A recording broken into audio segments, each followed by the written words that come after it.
Hello, this is Joe Pryor of the virtualrealestateteam.com in Oklahoma City.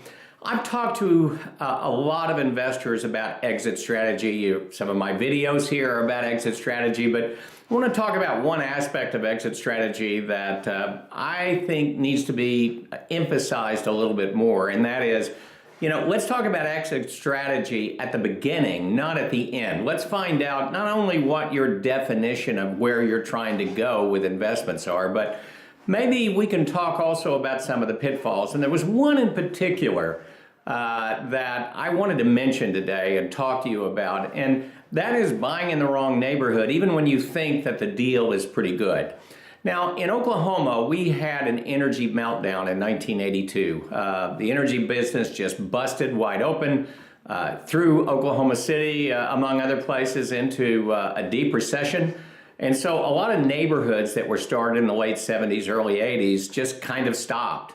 And so what happened is that in the 90s, things started to get a little bit better. We started to see some building going on in the 90s and then going further. And so, what I've seen is some houses in these kinds of neighborhoods where, hey, this sounds really good. A 1998 house, pretty good condition, nice price.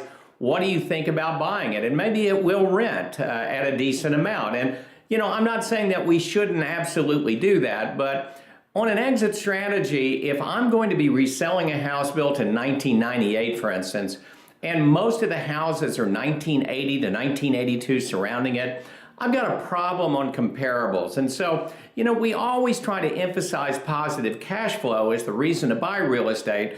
But something, appreciation really helps too. And the fact that you have such a disparity in age is a real problem because there's a lot more depreciation to those houses.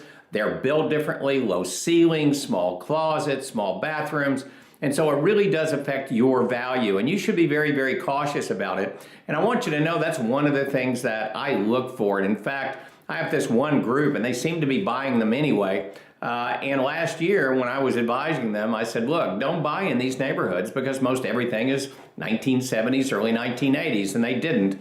But I'm not working with them at this point in terms of existing construction.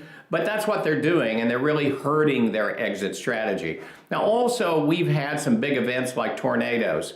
And tornadoes have really affected some neighborhoods, especially in the Moore, Oklahoma area, where the 1999 tornado that came through affected neighborhoods to the extent that, well, some houses were destroyed, but some houses are just fine. Tornadoes are a little weird in that respect. They kind of go up and down. They don't necessarily perform the way you may think that they perform.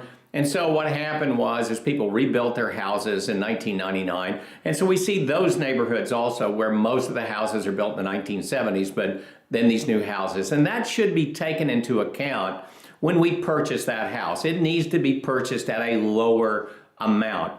So one of the things about exit strategy, just to talk to you about, is we want to be very thorough about where you're buying.